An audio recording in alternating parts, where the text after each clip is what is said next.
wabarakatuh. Selamat pagi pada para peserta webinar series sesi 5 ini. Baiklah, karena waktu sudah menunjukkan pukul 10, maka kita akan mulai acara webinar kali ini.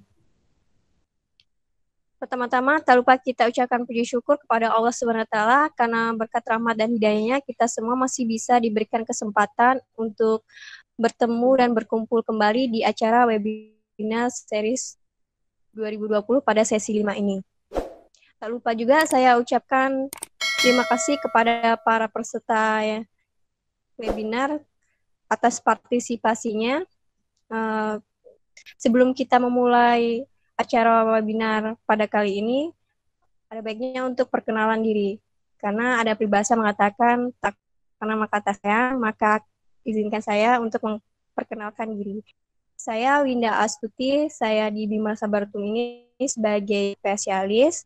Dan pada pagi hari ini saya berkesempatan untuk menjadi moderator di acara webinar Si Bima Series sesi 5 ini. Dan pada pagi hari ini juga ada pemateri kita yaitu Pak Muhammad Alif. Beliau ini adalah main engineer di Bima Sabartum Group. Mungkin kita sapa dulu ya Pak Muhammad Alif. Halo Pak Muhammad Alif. Assalamualaikum warahmatullahi wabarakatuh. Waalaikumsalam warahmatullahi wabarakatuh.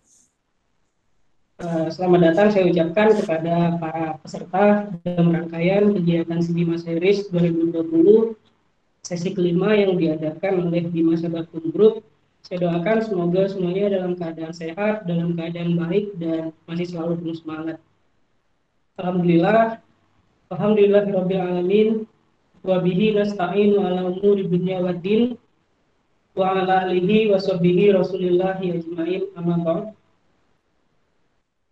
Yang saya hormati Direktur Bima Sabartum Group Pak Erik Wijaya yang pada pagi hari ini menyempatkan hadir untuk bergabung bersama kita dalam melaksanakan kegiatan webinar series 2020 sesi kelima ini.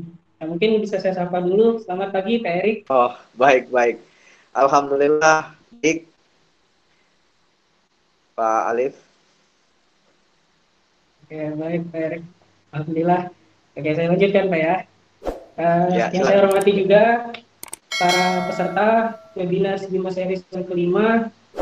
Saya ucapkan selamat datang sekali lagi dan saya ucapkan terima kasih karena pada pagi hari ini kita masih bersama-sama untuk saling berbagi dan saling sharing bersama. Lalu yang saya hormati rekan-rekan yang saya banggakan dan Bima Sabartum Group yang bersama-sama saling bahu-membahu di dalam melaksanakan dan juga mewujudkan pelaksanaan webinar Si Bima Series 2020 ini hingga sesi kelima. Jadi udah 5 sesi berjalan. Lalu puji syukur kehadirat Allah Subhanahu wa taala, berkat rahmat serta karunia-Nya kita masih diberikan kesempatan, kita masih diberikan kesehatan, kita masih diberikan semangat untuk bersama-sama berkumpul di dalam room meeting ini dengan tujuan yang insya Allah baik dan bermanfaat, yaitu berbagi dan berdiskusi mengenai apa yang akan saya sampaikan pada pagi hari ini. Shalawat beriringan salam tak lupa pula kita kirimkan kepada junjungan kita Nabi besar Muhammad SAW, yang mana berkat rahmatnya juga kita masih diberikan, kita masih bisa merasakan nikmatnya menimba ilmu walaupun dalam keadaan pandemi. Bapak-bapak dan ibu sekalian, semua terbatas, gerak kita terbatas dan kita hanya bisa bertatap muka lewat layar. Namun insya Allah hal-hal baik dalam hal menuntut ilmu dan juga berbagi itu masih tetap bisa kita laksanakan. Selanjutnya izinkan saya sedikit memperkenalkan diri. Perkenalkan, nama saya Muhammad Alif, atau bapak-bapak dan ibu-ibu sekalian bisa memanggil saya Alif. Saya merupakan alumni dari jurusan Teknik Pertambangan Universitas Sriwijaya dan saat ini saya berperan sebagai training engineer di Bima Sabartum Group. Seperti yang tertera di layar kita bersama, adapun judul daripada webinar yang akan saya bawakan pada pagi hari ini adalah penerapan good mining practice sebagai media pemerataan kesejahteraan sosial dan pengelolaan lingkungan di sekitar tambang. sifat daripada webinar yang saya sampaikan ini adalah sharing kepada ibu-ibu. Saya yakin good mining practice ini adalah hal yang sangat familiar di telinga kita semua, terutama yang bergerak di bidang pertambangan, energi, geologi, geosains, dan sebagainya macamnya. Dan juga sharing yang saya sampaikan ini bukan berarti hal yang mutlak, artinya apabila masih ada kekurangan mohon dimaklumi, dan apabila memang ada hal yang perlu ditambahkan silakan ditambahkan seperti itu. Jadi Bapak dan Ibu, kita sama-sama tahu bahwa kegiatan pertambangan, terutama tambang terbuka, itu merupakan kegiatan yang sangat berpotensi untuk merubah bentang alam yang tadinya di dataran tinggi atau perbukitan atau berubah menjadi dataran rendah karena bahan galiannya, ataupun yang tadinya di datar menjadi cekungan karena kita ambil bahan galiannya. Lalu juga kita sama-sama tahu bahwa kegiatan pertambangan merupakan kegiatan yang pada teknologi. Artinya kita memang menggunakan teknologi yang mutakhir, yang sesuai dengan fungsinya, dan kita sama-sama tahu juga bahwa teknologi tambang itu bukan benda-benda kecil saja, tapi juga hingga yang ukuran-ukurannya itu sudah sebesar rumah seperti itu. Lalu tambang juga merupakan kegiatan yang padat modal karena memang dalam pelaksanaannya itu kita butuh biaya yang sangat besar, kita butuh sumber daya yang cukup banyak, dan juga kita butuh teknologi-teknologi terkini untuk mewujudkan kegiatan pertambangan yang akan kita lakukan. Dan juga tentunya kegiatan pertambangan itu memiliki resiko yang cukup tinggi, ataupun bisa dibilang resiko yang sangat tinggi. Baik itu resiko investasinya, resiko keselamatannya, resiko lingkungannya, dan sebagainya. Oleh karena itulah teknik pertambangan yang baik atau good mining practice ini sangat kita butuhkan. Ya, saya yakin bahwa para ibu juga semuanya sangat menyadari hal tersebut. Jadi mining practice ini harapannya dapat menjadi jembatan di dalam terwujudnya Sustainable Development Goals ataupun tujuan yang berkelanjutan. Para ibu sekalian, namanya beberapa di antaranya yaitu terdiri dari kesejahteraan ekonomi dan juga pengembangan masyarakat sendiri, termasuk juga untuk perlindungan lingkungannya. Jadi memang walaupun selama pelaksanaan tambang itu kita berpotensi merusak lingkungan, namun seiring pelaksanaannya pada area yang telah tidak digunakan atau pada akhir kegiatan tambang, diharapkan bekas kegiatan tambang ini merupakan ujung tombak untuk konservasi itu sendiri, walaupun memang kita tidak bisa mengembalikan alam sebagaimana kondisi semula. Itu Bapak dan Ibu. Kita lanjutkan. Saya juga masih dalam memperkenalkan. Kali ini saya akan memperkenalkan sedikit mengenai Bima Sabartum Group. Jadi Bima Sabartum Group inilah naungan yang saat ini mewadahi kami untuk berkreasi, untuk mendevelop diri dan juga mendevelop perusahaan. Jadi Bima Sabartum Group atau yang dulunya dikenal dengan CV Bima Sabartum ini resmi berdiri di Palembang Sumatera Selatan pada 30 Januari 2016. Jadi pada awal mulanya Bima Sabartum Group merupakan usaha jasa konsultan pertambangan yang dipimpin oleh Bapak Erik Wijaya hingga saat ini. Dan bermula dari usaha jasa pertambangan, terdapatlah strategi-strategi untuk diversifikasi usaha sehingga terbentuklah bisnis dan bisnis lainnya. Di antaranya yaitu Bima Sabartum Consulting yang masih berdiri hingga saat ini dan insya Allah masih akan terus berdiri dan berkembang ke depannya. Lalu juga Bengkel Bin Haji Parijo ini untuk body repair dan segala macamnya itu terdapat di Provinsi Lampung. Kalau konsultan tadi di Palembang, bengkel kita ini berada di Lampung. Dan satu lagi yang merupakan salah satu lini usaha kita yang baru dan yang paling utama Bapak dan Ibu sedang kita upayakan adalah PT Bima Sabartum Wijaya. Jadi PT Bima Sabartum Wijaya ini merupakan mining quarry atau tambang quarry khususnya untuk komoditas andesit. Saat ini kita sudah mendapatkan izin usaha pertambangan eksplorasi dan sedang dalam upaya peningkatan untuk operasi produksi. Jadi andesit kita ini rencananya akan kita supply untuk pembangunan bendungan 3G Haji di Oku Selatan posisinya, dan Tabang Kedua di Oku Selatan, yang merupakan proyek bendungan ini merupakan proyek strategis nasional. Begitu, Bapak dan Ibu. Dan 3 elemen utama tersebut juga masih terdapat di masa Barton Plantation, kuliner, konstruksi, dan juga forex stock trading. Dan semua lini bisnis ini kita jalankan dengan saling berintegrasi dan saling mendukung satu sama lainnya. Oke, selanjutnya kita masuk ke intinya. Jadi sudah terstate dengan jelas di dalam Undang-Undang Nomor 3 Tahun 2020 yang merupakan revisi dari UU Minerba Nomor 4 Tahun 2009, ada pasal 96 bahwa dalam penerapan kaidah teknik pertambangan yang baik, pemegang IUP atau IUPK itu wajib melaksanakan di antaranya ketentuan keselamatan pertambangan, pengelolaan dan pemantauan lingkungan pertambangan, termasuk reklamasi dan pasca tambang. Yang tadi sempat saya mention, kegiatannya yang berjalan sepanjang umur tambang ataupun di akhir umur tambang atau di akhir izin pertambangan.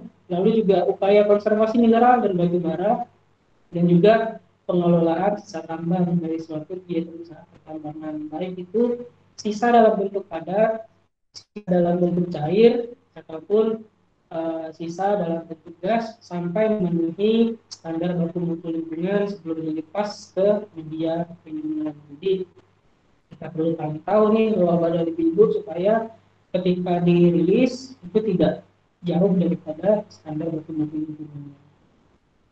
Nah, yang selanjutnya kita masuk ke poin pertama, yaitu ketentuan keselamatan pertambangan. Jadi sebenarnya saya yakin kita semua menyadari bahwa keselamatan pertambangan ini merupakan sesuatu yang sangat luas sifatnya dan sangat fleksibel. Kenapa luas dan fleksibel? Karena walaupun memiliki standar, tapi saya yakin di setiap perusahaan itu memiliki ketentuan keselamatannya tersendiri yang menyesuaikan dengan kondisi-kondisi yang unik dari perusahaan pertambangan dan juga kegiatan yang berisiko tinggi lainnya. Nah, adapun sampel yang saya ambil terdiri dari 7 poin yang merupakan elemen-elemen dari sistem manajemen keselamatan pertambangan.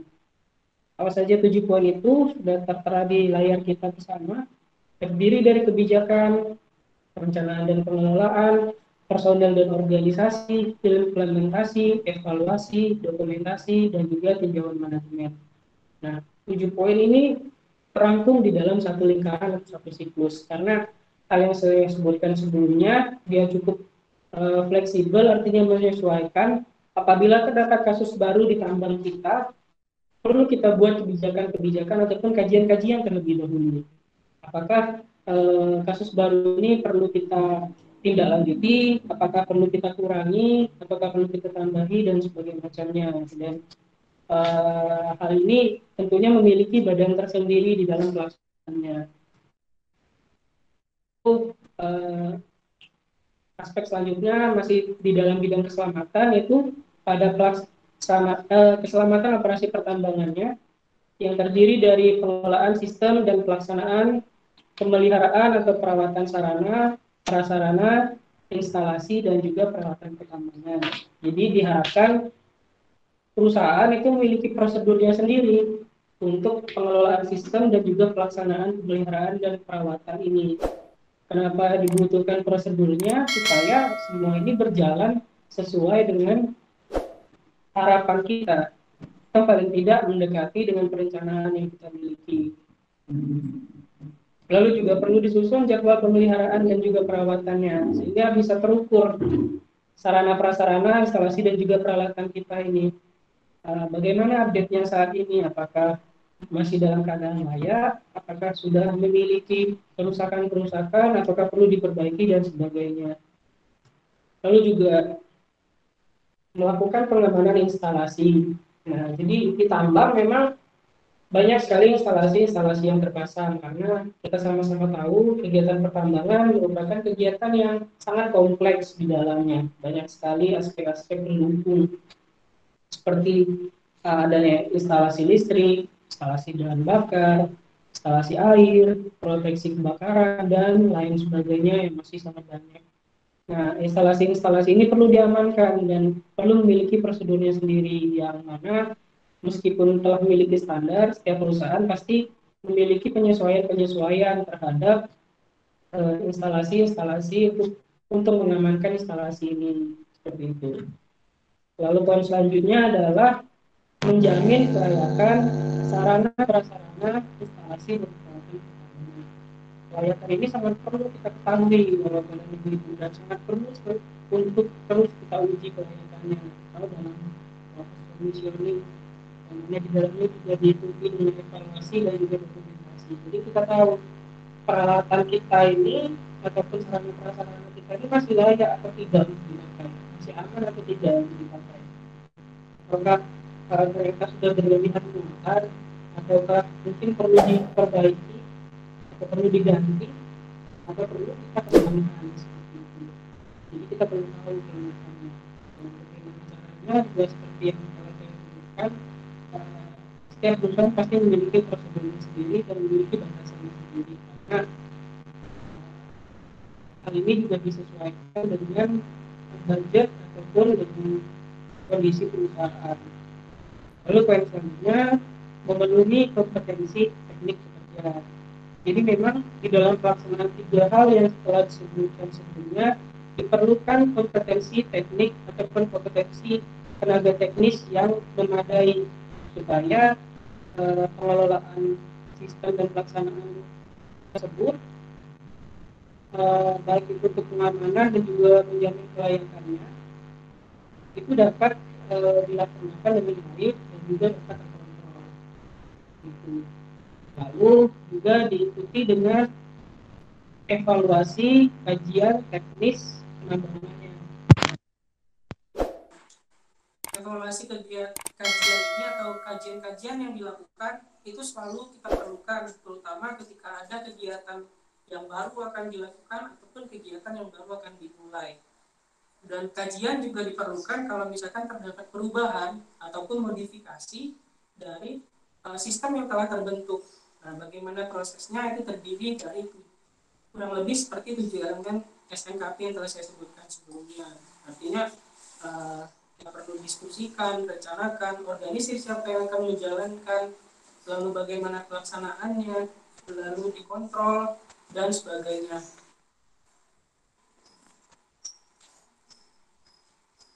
Seperti itu. Baik, dan selanjutnya kalau misalkan Bapak-Bapak dan Ibu-Ibu sekalian juga ingin mengetahui lebih lanjut atau mengetahui lebih dalam mengenai pelaksanaan keselamatan ini, bagaimana ketentuan-ketentuannya, itu bisa dicek di Dirjen Minerba 185K atau mungkin perbaruannya. Seperti itu Bapak dan Ibu-Ibu. Jadi sebenarnya segala sistem ini telah diatur oleh pemerintahan kita. Nah, karena itulah kita perlu memahami dan juga melaksanakannya, namun tetap perlu dikaji sesuai dengan kondisi perusahaan kita. Oke, aspek yang kedua yaitu pengelolaan dan pemantauan lingkungan pertambangan, termasuk reklamasi dan pasca tambang. Nah, sebelum reklamasi dan pasca tambang, saya jelaskan sedikit mengenai pengelolaan dan pemantauan lingkungan.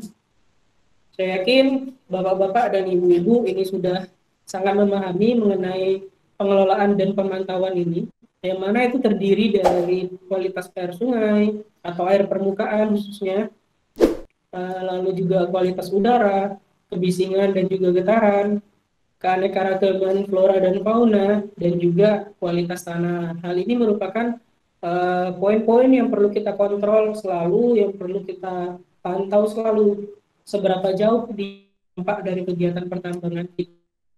Dan apabila dampak yang ditimbulkan itu jauh ataupun melebihi standar baku mutu lingkungan, maka kita akan memerlukan upaya-upaya yang perlu dilakukan supaya dapat memenuhi standar ataupun masih berada di ambang batasnya.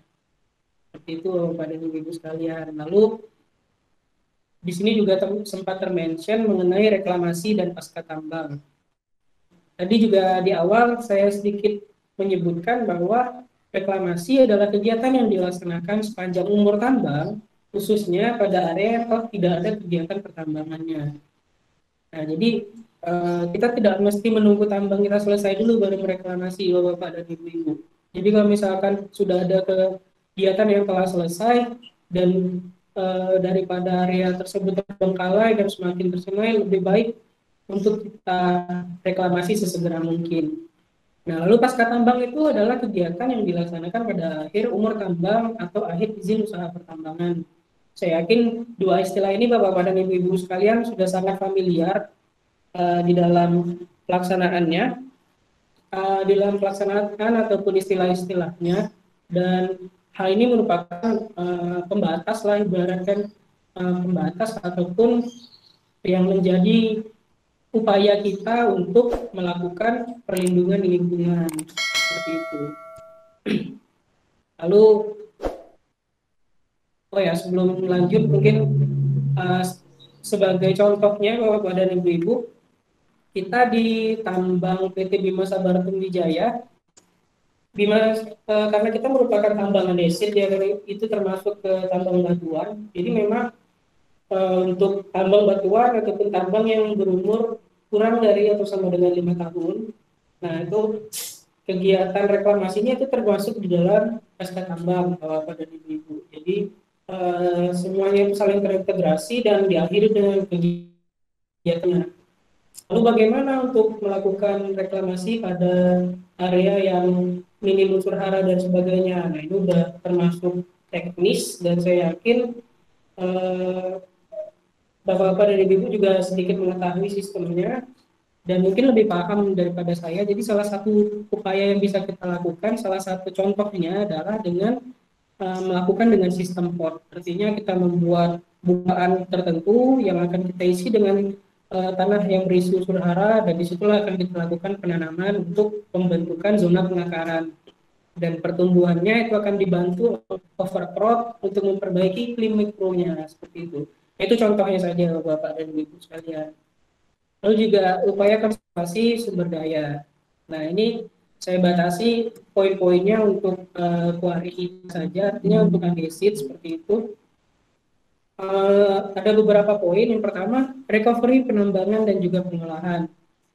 Nah, recovery ini kita usahakan sekecil mungkin, Bapak dan Ibu. Bagaimana upayanya? Ya dengan cara kita membuat sistem tadi, tapi tetap saja kondisi di lapangan itu tidak bisa ditebak karena mungkin ada hal-hal yang tidak bisa kita kontrol yang di luar dengan perencanaan kita, sehingga dapat mempengaruhi recovery. Namun kalau misalkan kita melaksanakan kegiatan yang efektif dan akhirnya dapat memperkecil nilai recovery-nya sendiri, wah itu akan sangat menguntungkan kepada ibu-ibu.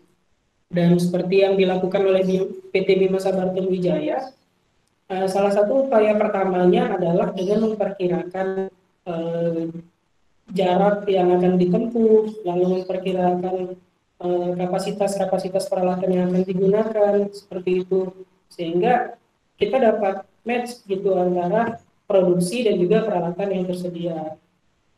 Lalu juga sebagai upaya konservasi itu diperlukan pendataan sumber daya serta cadangan yang tidak tertambang. Nah, ini sangat tidak menutup kemungkinan Bapak dan Ibu sekalian bahwa akan terdapat sumber daya dan cadangan yang tersisa. Nah, ini nanti pada akhir tambang ataupun seiring waktu itu perlu dilakukan kajian lebih lanjut lagi. Kira-kira apakah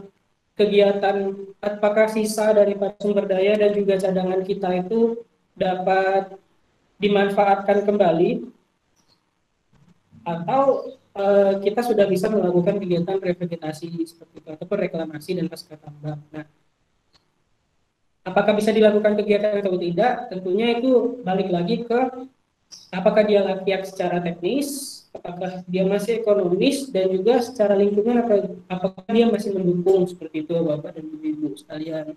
Lalu yang terakhir adalah pendataan dan pengelolaan sisa hasil pengolahan dan juga pemurnian. Upaya yang dilakukan Bima Sabaratum Wijaya adalah kita mengupayakan supaya seluruh andesit yang kita tambang, yang kita crushing, artinya kita reduksi ukurannya itu dapat termanfaatkan sepenuhnya. Namun apabila masih terdapat sisa-sisanya itu dapat kita manfaatkan baik untuk pematangan lahan ataupun buat pematangan jalan seperti itu, Bapak dan Ibu sekalian. Lalu pengelolaan sisa tambang, ini ada beberapa sampel saja yang saya ambil. Contohnya adalah emisi gas buang, limbah B3 dan juga air sisa pekerjaan. Sampel ini yang saya sebutkan ini perlu kita kontrol, perlu kita pantau dan perlu kita ketahui. Apakah gas buang kita tuh udah jauh di baku mutu lingkungan loh, karena tentu saja kandungan-kandungan yang dikeluarkan itu dapat berpotensi menurunkan kualitas udara ya Bapak dan Ibu. Oleh karena itu perlu dipantau. Kalau misalkan sudah terlalu jauh atau sudah terlalu tinggi, mulailah kita bisa melakukan upaya-upaya yang bisa dilakukan.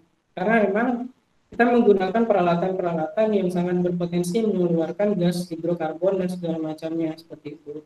Pengolahan limbah B3 pun seperti itu. Kita upayakan supaya tempat penyimpanan limbah B3-nya ini dapat menangkal ataupun dapat mengurangi terjadinya rembesan-rembesan yang berpotensi mengganggu kualitas tanah di sekitar pengolahan limbah ini. Seperti itu, dan juga kita upayakan supaya permukaannya ini tidak terganggu oleh air larian ataupun dari apabila terjadi hujan. Jadi bisa kita berikan penutup ataupun kita berikan atap dan sebagainya. Pun begitu dengan air sisa pekerjaan. Walaupun di tambang kita ini tidak banyak menggunakan air ya Bapak dan Ibu, namun tetap saja perlu kita prediksi, perlu juga kita perkirakan karena potensi yang sangat mungkin muncul dari tambang kuari ataupun andesit yang akan kita tambang ini adalah berupa kekeruhan, baik itu dari penambangannya maupun dari kegiatan crushing, terutama apabila terjadi hujan. Nah, karena itulah kita tetap perlu menyediakan kolam endapan lumpur untuk membatasi, artinya sebelum air tersebut kita alirkan ke perairan umum, nah kita bisa memasukkannya dulu terlebih dahulu ke dalam kolam pengendapan tersebut untuk diatasi. Begitu Bapak dan Ibu sekalian.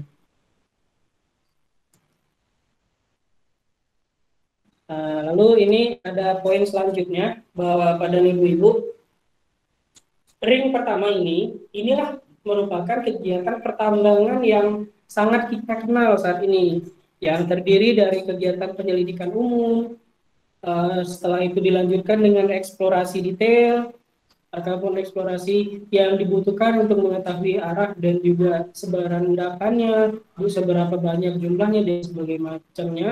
Lalu dilakukanlah studi kelayakan untuk mengetahui apakah tambang kita ini layak secara teknis, apakah ekonomis, apakah juga layak secara lingkungan, seperti itu. Lalu juga dilanjutkan dengan konstruksi yang dapat mendukung pelaksanaan kegiatannya. Lalu kegiatan penambangan itu sendiri yang terdiri dari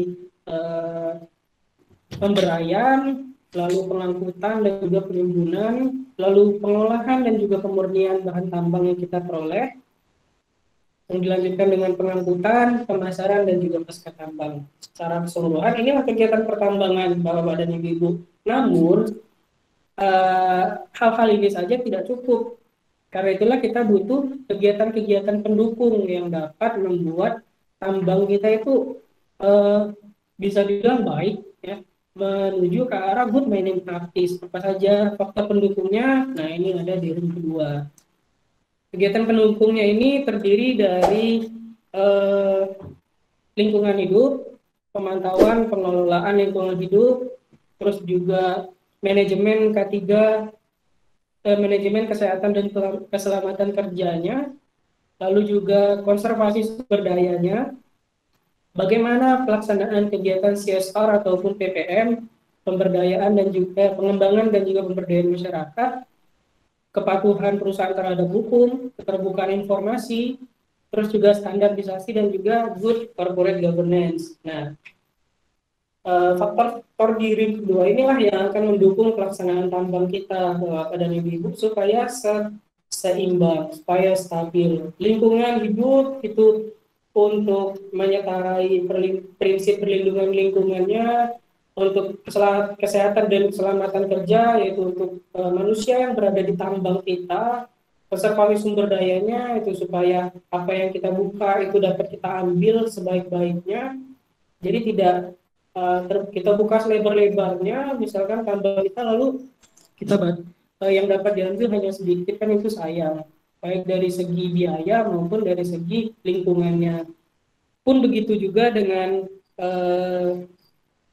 CSR ataupun PPM, nah yang mana kegiatan ini bertujuan untuk mengembangkan masyarakat di sekitar tambang kita. Jadi masyarakat pun juga merasakan andil daripada perusahaan. Nah, selain dari CSR dan PPM, perusahaan juga dapat mengupayakan pengembangan masyarakat seperti untuk belanja karyawan ataupun untuk konsumsi ataupun kuliner di perusahaan dengan memanfaatkan budidaya lokal dari masyarakat sekitar, sehingga terjadilah perputaran uang untuk masyarakat di sekitar tambang kita, seperti itu. Termasuk juga kepatuhan hukum dan juga good corporate governance. Nah, ini jadi kalau misalkan tambang kita sudah tersistem dengan baik, kita melaksanakan good mining practice, artinya pemerintah pun akan terbantu, baik itu dari segi pengontrolannya dan juga terutama keuntungan bagi negara dari adanya tambang kita ini. Nah, termasuk juga standarisasi pelaksanaan dan juga keterbukaan informasi. Nah, keterbukaan informasi ini bertujuan supaya untuk meminimalisir terjadinya penyelewengan, karena memang tambang ini sangat syarat modal ya Bapak dan Ibu sekalian, dan perputaran uang di dalamnya pun juga sangat besar. Karena itulah juga dibutuhkan keterbukaan informasi dari tambang kita, namun bukan informasi yang bersikap vital seperti itu. Lalu apakah cukup ring kedua ini? Oh, ternyata tidak. Masih ada satu ring lagi yang berisi perencanaan, pengorganisasian, pelaksanaan, pengontrolan, dan juga evaluasi. Itu kita biasa kenal dengan istilah POAC ya. Perencanaan, kita rencanakan bagaimana yang dapat kita laksanakan. Yang namanya perencanaan, tentunya kita akan merencanakan seideal mungkin, sebaik mungkin, dan juga semampu mungkin untuk kita laksanakan. Dan untuk mewujudkan perencanaan ini dibutuhkan pengorganisasian yang baik. Pengorganisasian baik itu dari manajemen pelaksanaannya, orang-orang yang akan melaksanakannya, sistem yang akan kita jalankan, dan sebagainya. Lalu barulah kita laksanakan apa yang telah kita rencanakan dan organisir sebelumnya. Dan di dalam pelaksanaan ini tentunya perlu untuk dikontrol Bapak dan Ibu. Kenapa seperti itu? Karena dengan pengontrolan inilah kita dapat mengetahui tambang kita ini dapat menjadi terukur seperti itu. Apakah sejauh ini tambang kita ini berjalan maju?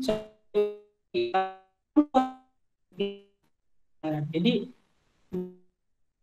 kita dapat mengevaluasi, oh ternyata kita rugi nih, atau oh ternyata kita sudah keluar dari rencana nih. Nah, bagaimana yang harus dilakukan? Itulah kita evaluasi lagi, lalu kita sesuaikan lagi. Karena bisa jadi kerugian ataupun keluar jalur tadi karena kondisi-kondisi yang sebelumnya tidak sempat terfikirkan dan tidak sempat terencanakan. Artinya bisa jadi itu muncul dari hal yang tidak terduga dari tambang kita, seperti itu Bapak dan Ibu.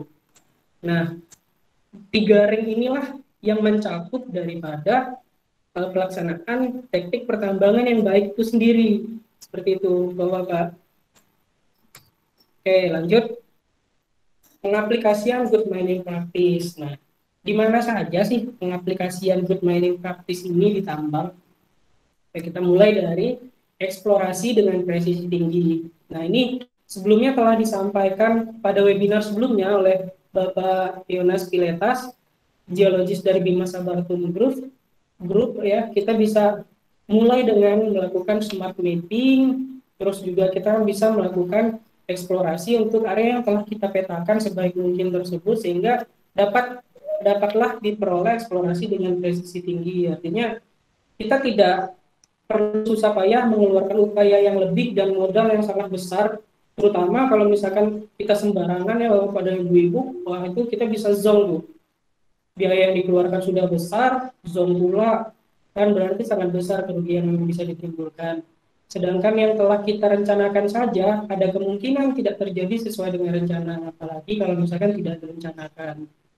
Seperti itu. Lalu yang kedua adalah pemilihan teknologi yang tepat. Tujuannya adalah untuk memperkecil recovery tadi dan ibu-ibu. Jadi memang kita perlu sesuaikan tambang kita untuk teknologi yang akan digunakan. Kalau misalkan target produksi kita kecil dan kita berusaha menggunakan peralatan yang sebesar-besarnya, wah tentunya itu tidak match kan Bapak dan Ibu sekalian, dan mungkin untuk gaya-gayaan oke lah keren, tapi tentunya di dalam pelaksanaan tambang wah itu sangat tidak kompatibel seperti itu. Dan dalam hal ini saya yakin bahwa Bapak dan Ibu lebih berpengalaman dan lebih paham. Lalu juga efisiensi. Nah ini ada kaitannya dengan yang tadi sempat saya sebutkan. Artinya kalau misalkan kita sudah memetakan dengan baik, merencanakan dengan baik, kita bisa melakukan efisiensi penggunaan lahan. Artinya kita tidak kalau misalkan kita bisa membuka hanya misalkan sepertiga dari satu, dan itu udah mencukupi untuk mendapatkan apa yang perlu kita dapatkan, ya sudah cukup, tidak perlu kita buka seluas satu seperti itu, Pak. Karena itulah diperlukan perencanaan yang baik, diperlukan integrasi di dalam pelaksanaannya tambang ini.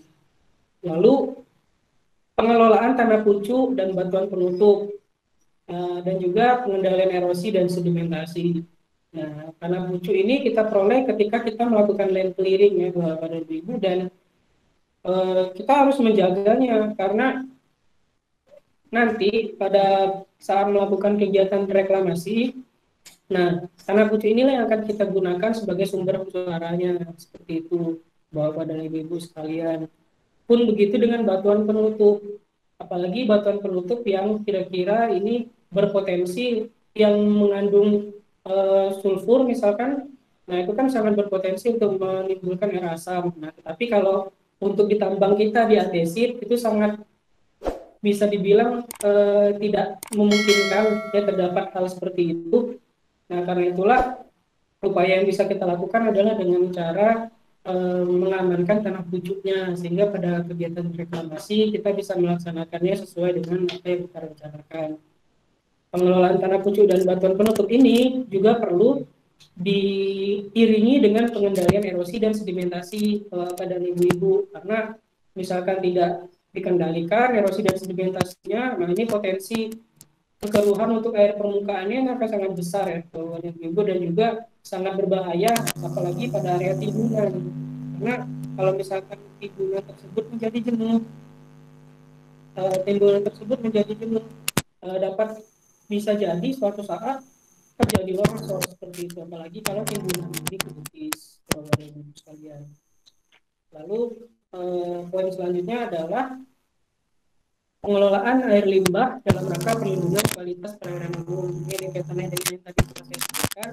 Upaya yang bisa dilakukan adalah dengan yang kami lakukan terutama di PT Bima Sarjana Wijaya adalah membuat kolam pengendapan lumpur, sehingga air bekas kegiatan pertambangan ataupun air yang berasal dari area tracing kita atau area pertambangan sebelum dialirkan ke perairan lepas, perairan umum, kita masukkan dulu ke dalam KPN untuk dikontrol dan untuk memenuhi standar dokumen lingkungan. Jika telah sesuai, itulah kita alirkan. Lalu juga penambangan tuntas. Nah, artinya sebaiknya dan lebih bagus lagi kalau misalkan seluruh yang kita rencanakan itu dapat kita ekstrak semuanya seperti itu, karena ini kan bisa juga menguntungkan perusahaan.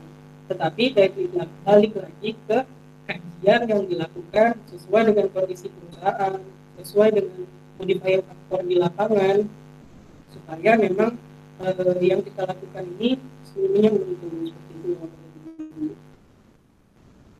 Nah, reklamasi segera mungkin ini merupakan upaya yang bisa kita lakukan untuk melakukan prinsip perlindungan lingkungannya. Dan juga yang terakhir disertai dengan pemantauan lingkungan. Pemantauan ini kita sangat butuhkan ya bahwa Badan Ibu-ibu sekalian, aspek-aspeknya seperti yang telah saya sebutkan tadi, yang terdiri dari air permukaan, udara, tanah, terus juga dan lain sebagainya itu flora fauna perlu kita pantau supaya nanti tambang kita itu walaupun memang pada saat melaksanakannya kita tidak bisa memastikan bahwa semua itu terlindungi, tetapi kita bisa mengupayakan supaya kita bisa menyediakan kita bisa menyediakan ataupun bisa memantau terutama hal-hal tadi supaya tidak terekspos yang sangat terpapar ataupun yang sangat turun kualitasnya seperti itu. Nah, lalu apa sih keuntungannya di dalam pelaksanaan good mining practice ini? Nah, yang pertama saya menunjukkan semuanya dulu ya, ada dulu. Oke, jadi ada dua komponen saja yang saya tampilkan, yaitu pihak perusahaan dan juga pihak pemerintah ya. Jadi good mining practice itu diharapkan menjadi jembatan antara perusahaan, pemerintah dan juga masyarakat. Pemerintah dan masyarakat yaitu terciptanya masyarakat mandirinya di sekitar tambang. Sepanjang umur tambang akan terbuka peluang-peluang baru bagi masyarakat lokal baik itu untuk menjadi pekerja tambang ataupun untuk perputaran ekonomi di daerah tersebut, karena tentunya akan bertambah karyawan-karyawan tambang seperti itu. Jadi terbukalah peluang-peluang baru di tambang di masyarakat sekitar, sehingga apalagi kalau misalkan perusahaan itu memberikan pelatihan dan juga pendidikan khusus bagi masyarakat, sehingga terciptalah masyarakat yang mandiri. Lalu juga terbantunya pembangunan berkelanjutan, bertambahnya nilai tambah daerah terpencil, terwujudnya prinsip perlindungan lingkungan, dan juga, nah ini poin utamanya adalah tambang itu merupakan industri pionir ya, dan itu artinya kita bisa membuka suatu wilayah dari isolasi geografis yang tadinya berada di tengah hutan seperti itu. Dengan adanya tambang maka dideveloplah jalan untuk masuk ke area tambang tersebut, dan masyarakat di sekitarnya pasti akan lebih mudah juga untuk akses keluar masuk melalui jalan yang telah dibentuk tadi. Selain itu juga masuk juga pendidikan seperti itu masyarakat untuk masyarakat sekitar, karena di dalam program pengembangan dan pemberdayaan masyarakat itu banyak aspek-aspek yang diatur. Salah satunya adalah pendidikan, terus juga pengembangan masyarakatnya, kesehatan, dan lain sebagainya. Untungnya bagi perusahaan, nah ini salah satunya adalah penambangan yang efektif dan efisien, karena tambang kita itu terukur, kita sudah merencanakan, kita mengorganisasi, mengontrol, dan juga mengevaluasi, dan itu berputar terus-menerus, sehingga seiring waktu kita akan selalu memperbarui diri, upgrade lah kalau bahasa anak-anak sekarang itu, kita selalu update tambang kita, sistem kita, sehingga terbentuklah pertambangan yang semakin hari semakin baik. Tambang juga menjadi ekonomis, namun ini bukan hal yang mutlak ya Bapak dan Ibu, namun sangat berpotensi seperti ini, karena misalkan tambang kita bermanfaat bagi masyarakat dan lingkungan, dan misalkan masyarakat mendukung adanya tambang kita, tentunya dalam pelaksanaannya akan lebih nyaman begitu, dan ini sangat mendukung pelaksanaan tambang kita. Lalu tentunya perusahaan juga berkontribusi terhadap lingkungan negara dan pembangunan kelanjutan. Yang saya sebutkan tadi, dibangunnya jalan misalkan, lalu juga masyarakat dikembangkan dan lain sebagainya. Resiko yang kemungkinan muncul dapat diperkirakan dan ditekan. Nah ini memang kita tidak bisa menebak-nebak apa yang terjadi di masa depan Bapak dan Ibu, tapi kita bisa memperkirakan apa yang bisa saja terjadi seperti itu. Dan jadi walaupun misalkan nanti terjadi hal yang di luar kontrol kita, nah itu sudah di luar batas. Artinya apa boleh buat gitu, kita sudah merencanakan yang terbaik, tapi ada hal yang ternyata di luar aspek yang telah kita rencanakan. Lalu memiliki peran yang menentukan terhadap lingkungan dan masyarakat. Memang terus pertambangan yang baik itu pasti akan sangat mendukung sustainable development goals tadi, yang tentunya akan memiliki peran yang sangat menentukan bagi lingkungan dan masyarakat. Apalagi ketika tambangnya ini telah selesai, bukan berarti tambang selesai, area tersebut kembali menjadi area yang mati, tapi ketika tambang selesai, masyarakat telah siap untuk beradaptasi, dan masyarakat juga telah siap untuk memajukan wilayahnya seperti itu. Nah, tadi kita membahas good mining praktis, sekarang akibat dari not good mining praktis atau teknik pertambangan yang tidak baik. Saya izin minum sebentar, Bapak dan Ibu. Baik, kita lanjutkan. Akibat dari not good mining praktis. Nah, ini ya. Kalau tadi kita bahas yang menguntungkan, sekarang ini yang tidak menguntungkannya. Bukan tidak menguntungkan kalau melaksanakan good mining praktis, tapi kalau tidak melaksanakan kegiatan yang tidak baik seperti itu. Perusahaan itu dapat kesulitan dalam pelaksanaan kegiatannya karena misalkan tidak terintegrasi ataupun tidak terorganisir dengan baik. Bisa jadi antara pelaksana dan juga perencana itu rencananya tidak sinkron Bapak dan Ibu, dan bahkan mungkin tidak terdapat perencanaan, hanya dilaksanakan saja. Nah, ini mungkin kita bisa mengekspos bahan galian, tapi belum tentu terdapat keuntungan di situ, itu Bapak dan Ibu sekalian. Lalu juga hasil tambang kita tidak akan efisien dan ekonomis, produksi akan tersendat atau tidak lancar. Buat itu kalau misalkan kita dalam pelaksanaannya saja tersendat-sendat, produksi kita bisa jadi juga tersendat dan juga tidak lancar. Kemungkinan terjadinya kecelakaan tambang akan tinggi, lalu pengerusakan dan gangguan terhadap lingkungan akan timbul. Nah, ini kan misalkan terjadi kecelakaan di tambang kita, Bapak dan Ibu, tentunya yang dirugikan itu akan sangat banyak ya, baik itu dari segi perusahaan. Ketika terjadi kecelakaan berarti kan produksi kita terpaksa berhenti, lalu juga perusahaan harus mengklarifikasi ataupun menyelesaikan permasalahan. Masyarakat yang menjadi korban juga tentunya dirugikan dan lain sebagainya, dan segi lingkungan pun seperti itu. Lalu pengerusakan dan gangguan terhadap lingkungan akan timbul, terjadinya pemborosan bahan galian, artinya kita sudah buka lebar-lebarnya, ternyata bahan galiannya tidak bisa kita ambil, atau biayanya telah habis, misalkan Bapak dan Ibu sekalian, kita sudah capek-capek stripping, bahkan penutup, dan ketika bahan galiannya telah terekspos, kita kehabisan biaya, misalkan ya Bapak dan Ibu, ataupun ketika telah terekspos ada masalah di pertengahan jalan, sehingga kita tidak bisa memberai bahan galian itu kedua. Ini sangat merugikan. Apalagi misalkan kita tidak bisa melanjutkan tambangnya itu tadi seperti itu, artinya sangat terjadi pemborosan lah Bapak dan Ibu.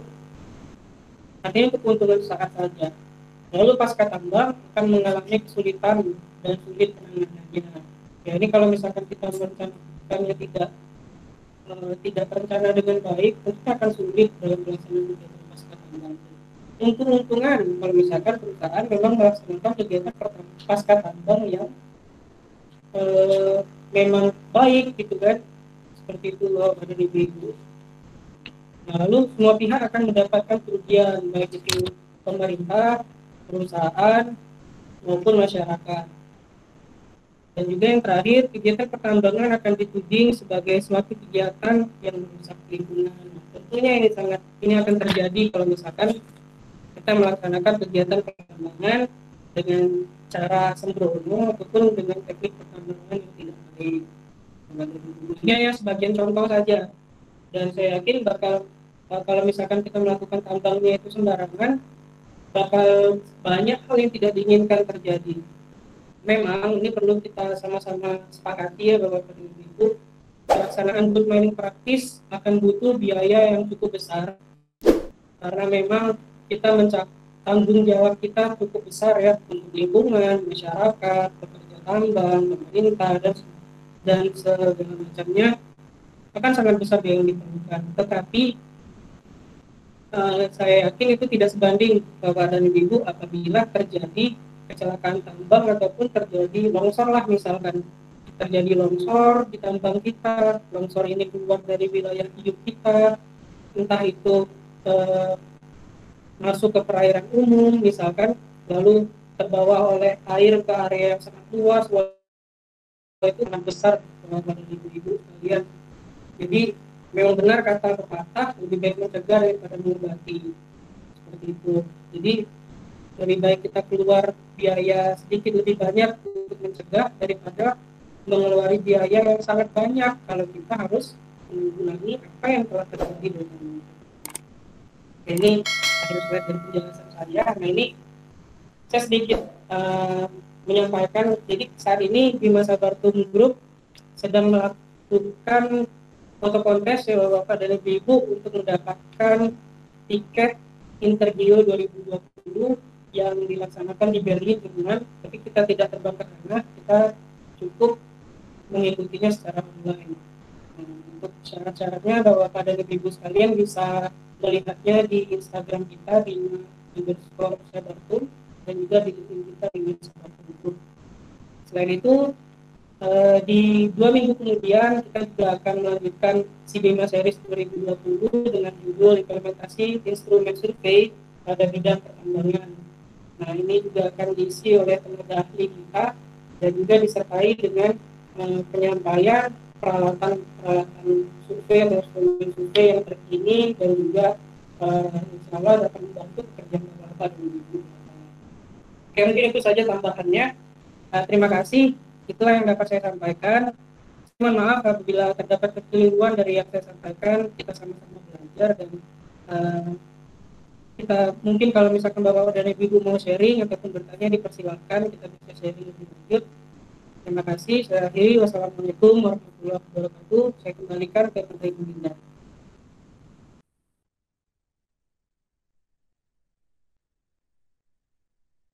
Baik, terima kasih Pak Alif atas pemaparan materinya, sangat menarik sekali ya Pak ya.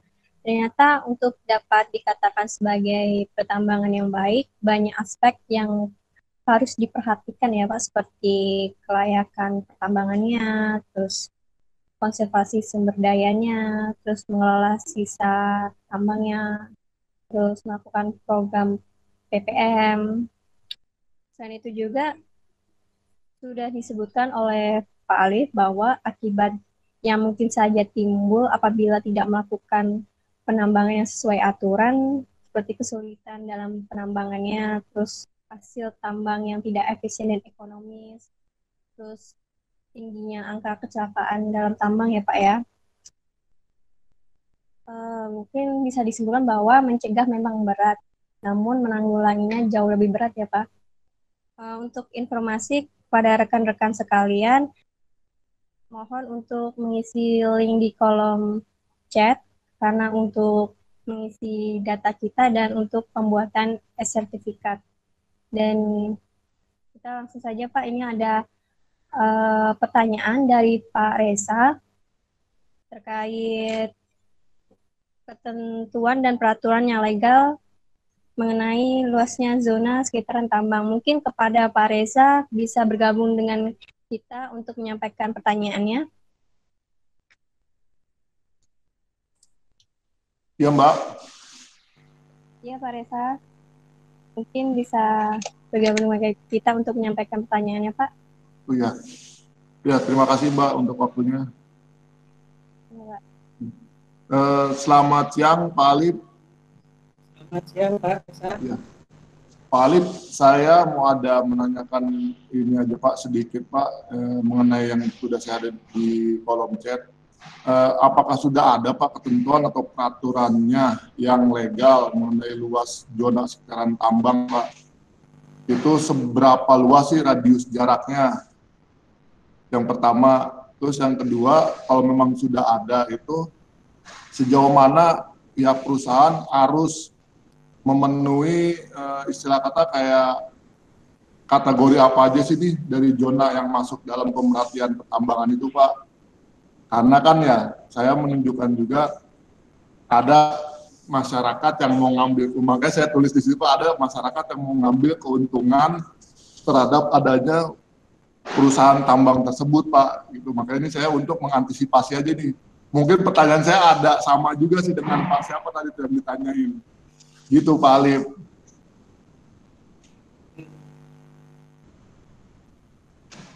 Baik Pak Reza, terima kasih Pak buat pertanyaannya Pak.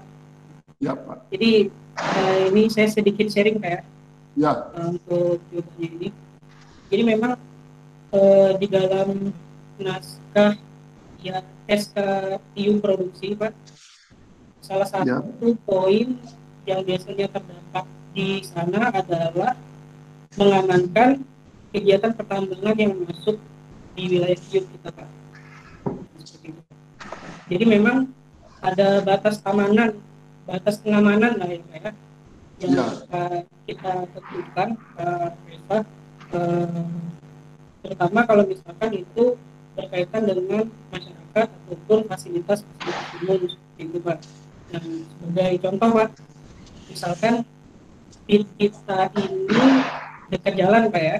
Nah, setelah dilakukan geotek, dilakukan kajian pada kegiatan tersebut, bahwa ternyata diperoleh jarak aman kita itu sekitar 50 meter misalkan Pak. Nah, maka kita ambil jarak amannya untuk case tersebut adalah sekitar 700 case meter. Itu contohnya saja Pak ya. Jadi memang sebelum menentukan jarak, kita perlu melakukan kajian terlebih dahulu Pak. Baik itu kajian untuk menentukan peraturan-peraturan terkait ataupun dampak yang kira-kira dapat ditimbulkan. Karena memang ada satu kondisi Pak ya, kalau misalkan tambang kita tuh terpaksa berada di dekat dengan fasilitas umum seperti itu Pak. Iya. Lalu case selanjutnya adalah kalau misalkan tambang kita itu melakukan kegiatan peledakan, misalkan Pak ya, maka jarak aman terhadap manusia, jadi itu yang di dalam tambangnya saja, itu paling tidak sejauh 500 meter Pak, kurang lebih. Maka untuk case tersebut juga kita rencanakan kegiatannya itu jauh Pak, kurang lebih 500 meter tadi. Nah, terus juga ketentuan selanjutnya seperti kalau tambang kita di sungai, karena misalkan tambang pasir nih Pak. Iya. Itu biasanya kita menggunakan rekomendasi dari Balai Besar Wilayah Sungai. Kalau berdasarkan pengalaman kami itu kurang lebih kalau nggak salah paling tidak itu tidak ada kegiatan 50 meter dari tepi kiri dan kanan sungai Pak. Itu. Jadi memang sebenarnya ini sudah ditentukan dan balik lagi kita perlu melakukan kajian-kajian dan juga kita perlu melakukan koordinasi Pak ya dengan pihak-pihak terkait seperti itu Pak Reza. Jadi memang agak abstrak sih Pak. Jadi fleksibel ya Pak ya, sesuai dengan kondisi tambang kita dan sesuai dengan kajian yang diperoleh. Seperti itu Pak Reza. Oke, makasih Pak Alif untuk ilmunya nih Pak Alif. Sangat membantu banget nih Pak Alif. Kalau misalkan Pak Reza mungkin ada pengalaman ataupun apa yang telah terjadi di lapangan juga bisa di-share ke kita Pak. Oh ya Pak Arif.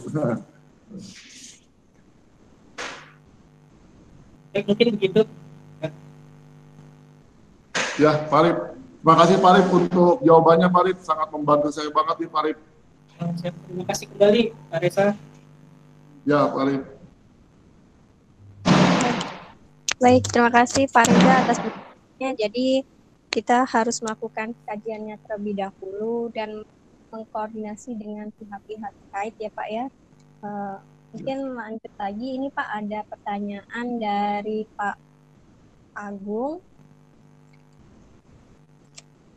terkait kaidah pertambangan yang baik untuk tambang non batuan. Mungkin kepada Pak Agung bisa bergabung dengan kita untuk menyampaikan pertanyaannya Pak.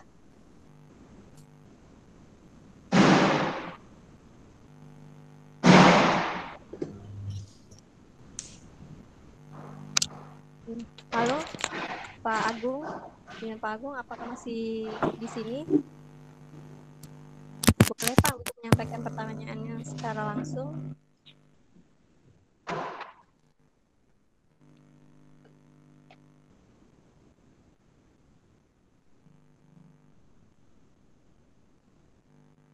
Mungkin bisa saya bantu untuk menyampaikan pertanyaan dari Pak Agung ya. Eh, Ini pertanyaan dari Pak Agung, bagaimana pengelolaan lingkungan atau kaidah pertambangan yang baik untuk tambang non-logam dan batuan, dan kajian pengelolaannya harus dibuat perusahaan atau bisa direkomendasi dari Dinas SDM. Bagaimana Pak Alif? Ya, baik. Terima kasih Bu Winda. Dan Pak Agung juga terima kasih atas pertanyaan Pak. Jadi tadi terkait dengan pengelolaan ya Pak, apakah harus dibuat oleh perusahaan atau bisa rekomendasi dari Dinas SDM. Jadi kalau sesuai dengan Permen SDM nomor 26 tahun 2018, good mining practice itu meliputi kurang lebih 6 poin Pak. Yang pertama, teknis pertambangannya, konservasi mineral dan batu baruannya, terus K3 pertambangannya, keselamatan operasi pertambangannya, pengelolaan lingkungannya, dan juga pemanfaatan dan juga penerapan teknologinya Pak ya. Nah, itu untuk dasarnya Pak yang perlu kita rencanakan. Dan untuk pembuatan perencanaannya itu sendiri, pada awalnya itu perlu dibuat oleh pihak perusahaan Pak. Nah, namun dalam pelaksanaannya pihak perusahaan itu perlu melakukan atau memberikan perencanaan tersebut ke pihak-pihak yang terkait seperti Dinas Energi Lingkungan, Dinas Energi dan Sumber Daya Mineral, dan juga Dinas Lingkungan itu Pak. Dan stakeholder kita inilah yang akan mengevaluasi rencana yang kita buat Pak. Apakah jadi untuk pengelolaannya itu sudah sesuai dengan yang dibutuhkan ataupun dengan standar yang berada di good mining practice tadi Pak. Nah, umumnya pengelolaan lingkungan itu terdiri dari penataan lahannya, penghijauannya, pengelolaan kualitas airnya, dan juga lain sebagainya. Seperti itu Pak Agung. Jadi memang kalau terkait pertanyaan Bapak tadi, itu dibuat oleh perusahaan berdasarkan rekomendasi dari Dinas SDM dan juga dievaluasi oleh stakeholder kita tersebut, baik itu Dinas SDM maupun Dinas Lingkungan Hidup. Seperti itu Pak Agung. Mungkin itu saja jawaban saya, Winda. Baik, terima kasih Pak Alif atas jawaban Pak Agung ini, bahwa untuk melakukannya harus melalui lahan dulu, baru melalui rekomendasi dari Dinas SDM Pak.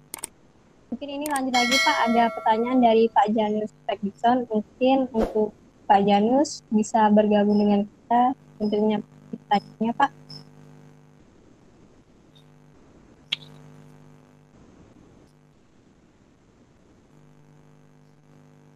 Halo Pak Janus, apa bisa bergabung dengan kita di sini Pak? Mungkin saya bantu untuk menyampaikan pertanyaan dari Pak Janus ya Pak.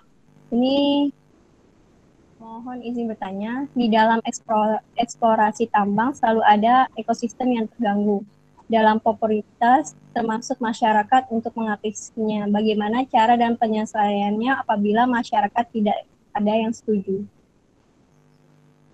Baik, terima kasih Bu Winda dan Pak Janus yang telah bertanya ya Pak.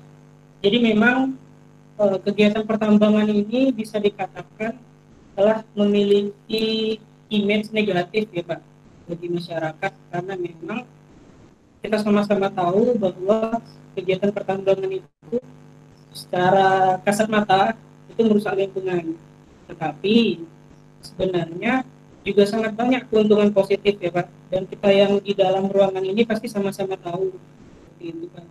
Nah, jadi memang dalam pelaksanaan eksplorasi pasti ada saja oknum-oknum ataupun masyarakat yang tidak setuju kita melakukan kegiatan tersebut Pak. Seperti itu. Nah, oleh karena itulah kita perlu merencanakan smart mapping yang dibilang Pak Yones kemarin. Jadi kita bisa mengawali dengan melakukan kegiatan desktop study, terus juga yang dilanjutkan dengan kegiatan mapping di lapangan. Nah, kegiatan mapping di lapangan ini merupakan prospek awal atau langkah awal yang kita lakukan, Pak, sehingga kita bisa mendapatkan data awal lapangan. Dan kegiatan mapping ini tentunya belum ada kerusakan lingkungan yang ditimbulkan. Sebenarnya cuma menebang pohon untuk membuka jalan ya Pak. Menebang pohon sih menebang ranting seperti itu.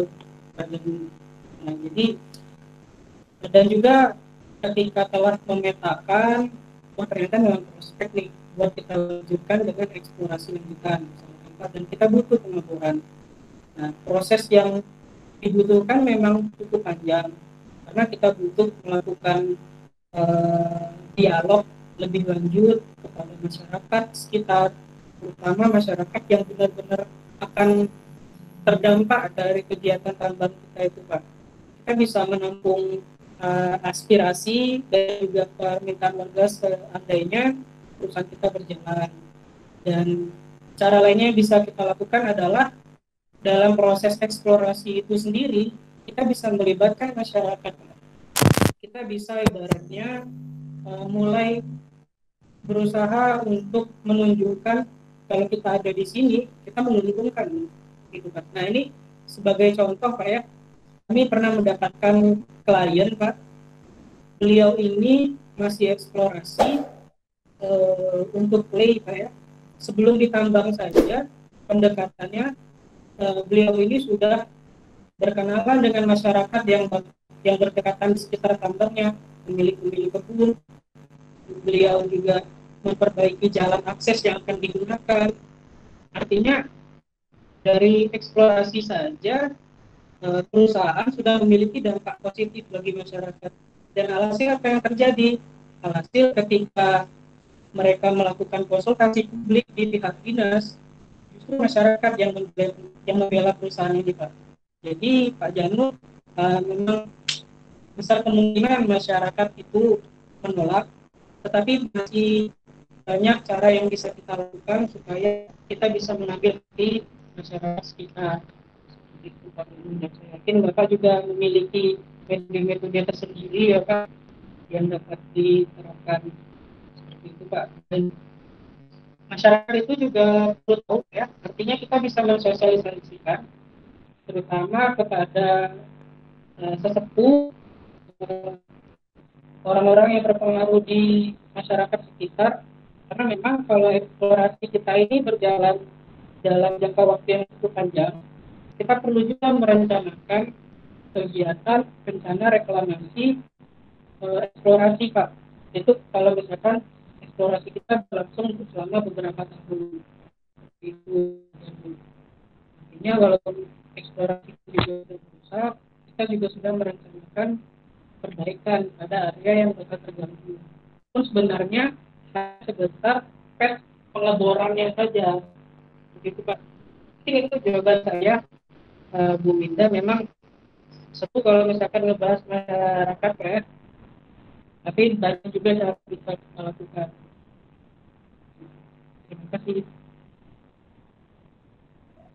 Baik Pak, jadi harus ada komunikasi ya Pak ya agar mendapatkan respon positif dari masyarakat yang terkait. Ya, mungkin benar. Tadi itu pertanyaan terakhir. Sebelum kita tutup acara pada pagi hari ini sudah ada Pak Erik sebagai direktur dari Bima Sabertum yang ikut join bersama kita di webinar kali ini. Mungkin kepada Pak Erik bisa sedikit menambahkan webinar pada kali ini. Baik, terima kasih Bu Winda. Ya. Terima kasih semua buat rekan-rekan. Sampai saat ini kita sudah sampai si Bima Series 5. Harapannya kita terus dapat memberikan bermanfaat, memberikan sharing sesi kepada rekan semua, baik itu mungkin yang masih mahasiswa, ataupun kepada rekan-rekan di pemerintahan, ataupun rekan-rekan yang ada di perusahaan. Baik, sedikit menambahkan tadi ada pertanyaan dari Pak Reza. Jadi sebetulnya kaitannya hal seperti itu di Sumatera Selatan, khususnya di daerah Muara Enim Lahat, itu memang sempat marak ya. Sempat marak tambang ilegal, artinya itu sudah resmi milik perusahaan, tapi di lain sisi atau di lain daya itu digarap atau tanda kutip ya dijarah oleh masyarakat ya. Dan itu jelas kok Pak, ketika memang suatu perusahaan memiliki izin usaha pertambangan operasi produksi, maka ketika ada kegiatan peti itu sifatnya ilegal Pak. Jadi Pak Resa nggak usah khawatir, tinggal aja sampaikan ke pihak berwajib bahwa terjadi kegiatan penambangan ilegal di wilayah perusahaan Bapak misalnya.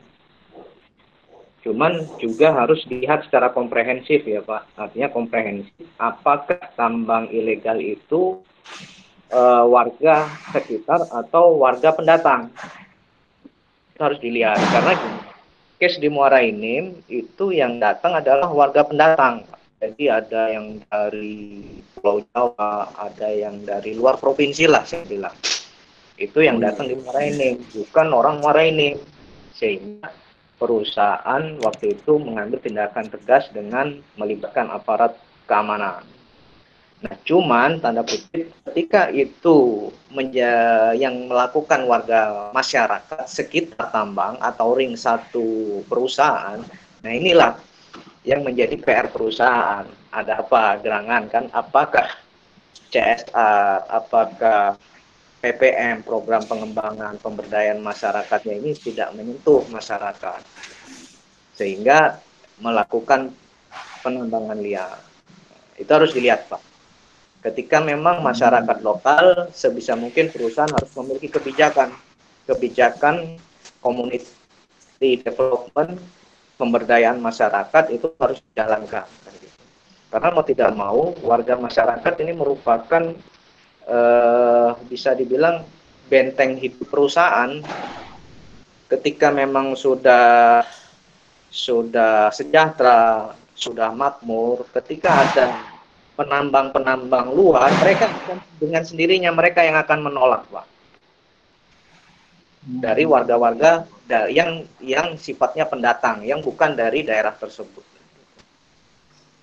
Jadi mesti dilihat lagi untuk case-nya Pak Resa.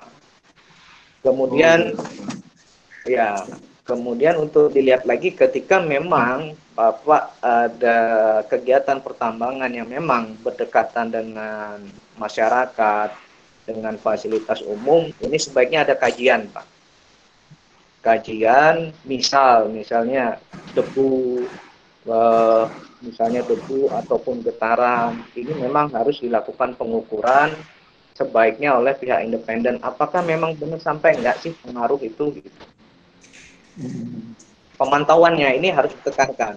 Jadi kan kalau IOP itu ada kegiatan pemantauan lingkungan Pak, 3 bulanan atau 6 bulanan Pak. Nah itu harus dijalankan Pak. Sehingga dari situ ketika memang ada dampak, ya harus dilakukan penanganan. Misalnya debu, berarti harus dilakukan penyiraman.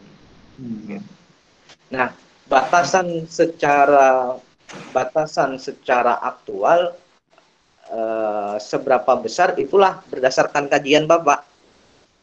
Karena bisa jadi tambang tersebut dekat dengan masyarakat, tapi karena pengelolaannya baik itu tidak berdampak, bisa Pak. Tapi bisa jadi suatu tambang itu jaraknya 1 kilo, tapi karena penanganannya tidak tepat, debunya itu bisa ke pendudukan gitu. Jadi batasan secara regulasi memang ada. Gitu. Cuman ada beberapa kaidah yang memang tersetip di regulasi. Contohnya sempadan sungai itu 50 meter Pak. Jadi ketika nambang pasir itu sempadan sungai nggak boleh, memang ada aturannya. Gitu. Saya kira itu untuk tambahan Pak. Atau mungkin kita bisa diskusi Pak, gimana? Pak Erik, izin, saya ada mau nanya sedikit lagi juga. Kalau ini kan yang tadi Pak Erik ada bahas CSR, nah ini saya pengen nanya juga, tadi saya lupa pengen nanya sama Pak Alif tuh. Saya pengen nanya, Pak Erik, ini kalau untuk perihal yang saya tanyakan ini, itu memang harusnya sih wajibannya ruang lingkup dari CSR Pak ya? Betul. serta untuk sosialisasi, terus juga melakukan koordinasi, ya kan Pak?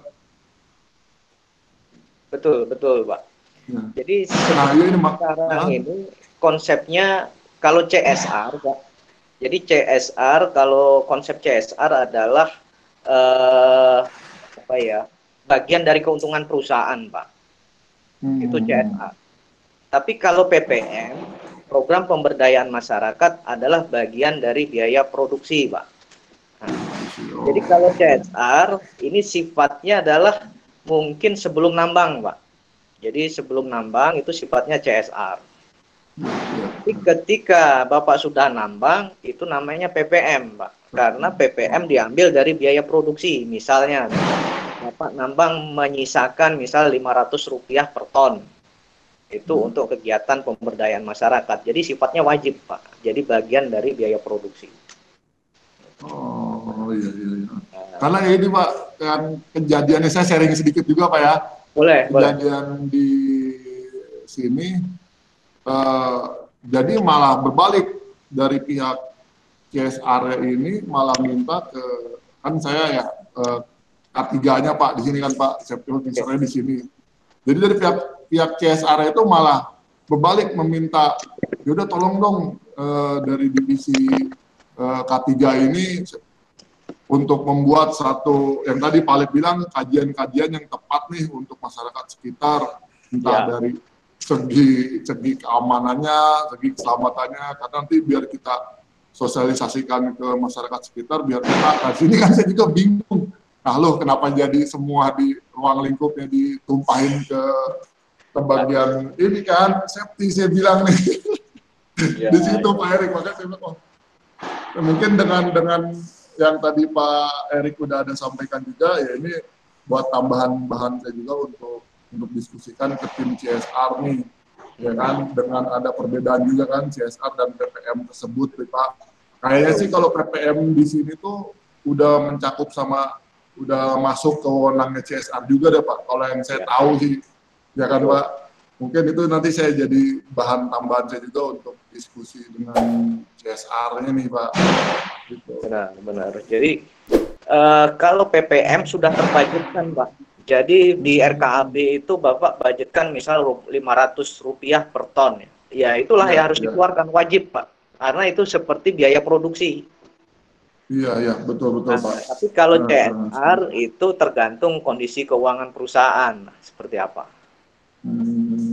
Oh iya. Oke. Setuju. Ya sih Pak, emang saya udah ada tahu tuh tentang budgeting PPM itu, yang saya bilang masuknya ke CSR nih, cuman itu balik lagi.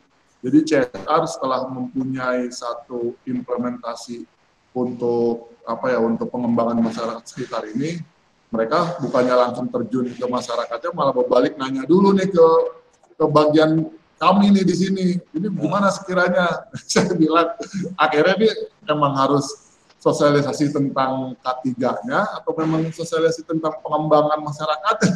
Ya, di sini yang saya masih pada rancu begitu Pak Erik. Iya, betul. Ya disiasati aja Pak. Mungkin bisa ganti-gantian Pak. Minggu pertama ini internal, nanti minggu kedua atau minggu akhir bulan nanti eksternal begitu. Betul. Sama ini juga Pak Erik, ada lagi yang tadi Pak Erik bilang itu harus memperhatikan juga sebenarnya masyarakat sekitar itu memang asli orang sekitar situ atau pendatang, ya kan tadi Pak Erik bilang itu. Nah, kalau untuk hal misalkan dari kita nih, dari bagian saya misalkan ingin mengetahui, coba bisa perlihatkan nggak dengan domisilinya dia atau KTP-nya dia gitu. Itu kalau kayak gitu memang masih ada rasa sopan santunnya ada nggak Pak? Atau memang diharuskan seperti itu Pak? Biasanya gini Pak, aparat desa dalam hal ini kadus ya kalau di kampung Pak, kadus atau kades itu dia yang hafal Pak warganya Pak. Dia hafal warganya, oh ini bukan warga kami nih Pak, bukan warga kami. Nah kalau bukan warga kami, ya mungkin Bapak persuasif dulu Pak, ini merupakan wilayah tambang kita legal. Nah, Bapak berada di daerah kami melakukan tambang ilegal dan ini sifatnya pidana kan gitu. Kalau Siap, dengan siap. persuasif mudah-mudahan dia sudah bisa paham, ya alhamdulillah. Cuman kalau memang tidak paham, ya tinggal diskusikan lagi dengan manajemen. Ini mau dibawa ke ranah pidana oleh penegak ke keamanan atau seperti apa? Oke, oke. Berarti memang pihak pejabat setempat situ Pak ya, antara kadus atau memang apa ya? Karena yang Ya. saya tahu kalau memang ada undangan dari CSR itu untuk membahas hal seperti ini, saya juga kurang tahu nih Pak, karena kan bukan memang wewenang di kami juga ya, ini mengetahui ini tuh pejabat wewenang setempat sini atau bukan ya. Tapi sih yang kalau kita perhatiin, ya orang yang berpengaruh di situ lah kalau yang saya lihat gitu Pak Eri. Gitu. Tapi memang kalau untuk pembahasan itu memang harus ada Pak ya, dari entah kadus atau utusan kadusnya Pak ya?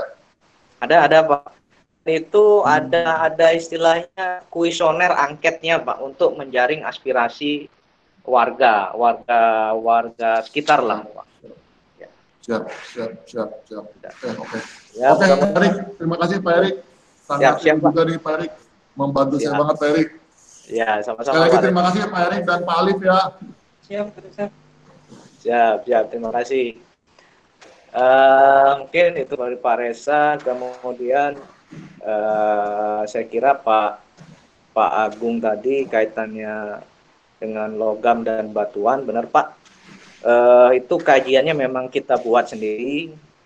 Nah, berpedoman tadi dari 6 konsep 6 aspek tadi Pak. Jadi satu-satu itu dibuat ya, ketika memang Bapak punya sumber daya ya coba dibuat Pak, dan nanti disampaikan Pak. Pasti akan ada evaluasi dari Dinas SDM atau Kementerian SDM terkait lah Pak. Nah dari situ nanti akan muncul evaluasi atau rekomendasi seperti apa. Nah itulah gunanya untuk penyempurnaan konsep good mining practice-nya. Kemudian gini, untuk Pak Janus ya, mudah-mudahan masih ada Pak Janus. Jadi kaitannya dengan ini sebetulnya juga inline juga dengan Pak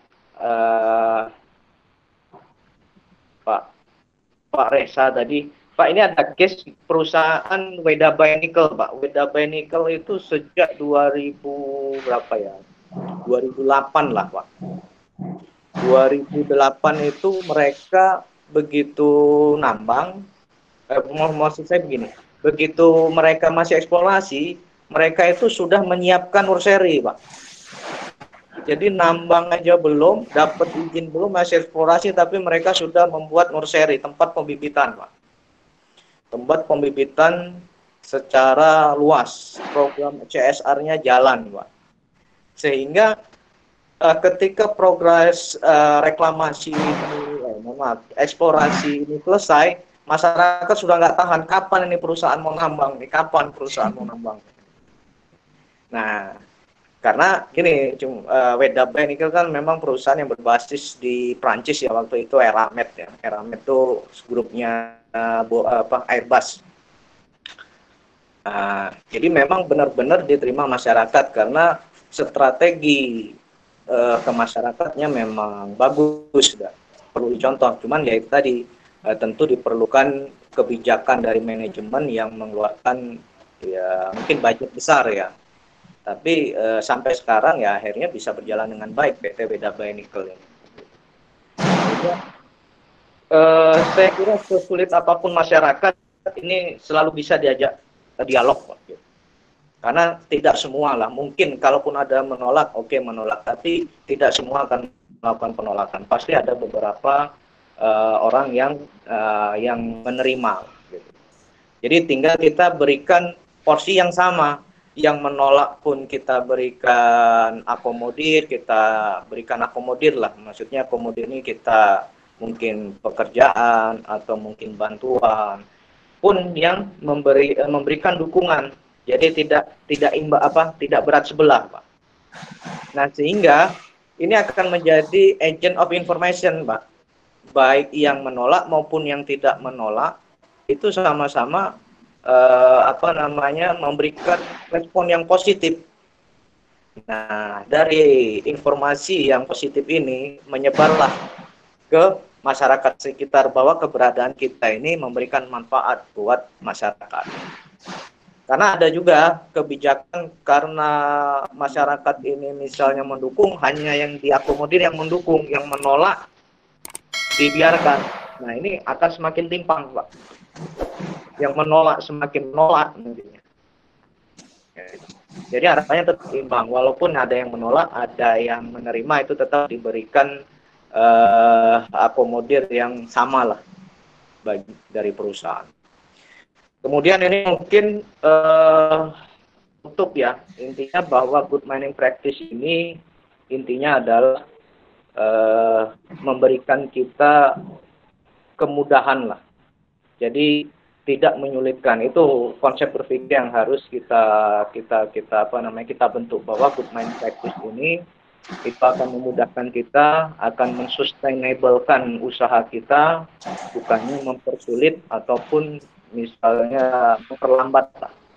Walaupun di awal-awal jelas good mining practice ini memerlukan budget, memerlukan dana, tapi saya kira dibandingkan dengan added value yang akan timbul dengan kita menerapkan good mining practice ini lebih tinggi, lebih besar. Yakinlah good mining practice ini dibuat oleh pemerintah itu untuk memberikan kepastian operasional kita untuk sustainable. Mungkin itu saja tambahan dari saya. Saya ucapkan terima kasih buat rekan yang terus mengikuti seri Sibima Series. Ikuti terus Sibima Series kami berikutnya. Kami akan terus berbagi, terus sharing kepada rekan-rekan semua apa yang sudah kami peroleh, apa yang kami ketahui kepada rekan-rekan semua. Mungkin itu saja. Saya akhiri. Assalamualaikum warahmatullahi wabarakatuh. Terima kasih kepada Pak Erik atas tambahan yang telah diberikan. Baiklah, karena waktu kita terbatas, dan untuk informasi bahwa Sibima Series 2020 ini akan ada sesi ke-6 pada tanggal 20 Oktober dengan judul Implementasi Instrumen Survei pada Bidang Pertambangan. Dan untuk saat ini kita juga sedang mengadakan event foto kontes untuk mendapatkan tiket Intergeo 2020 yang dilaksanakan di Berlin, Jerman. Acara ini dilakukan secara online pada tanggal 13 sampai 15 Oktober 2020. Untuk pengumuman pemenang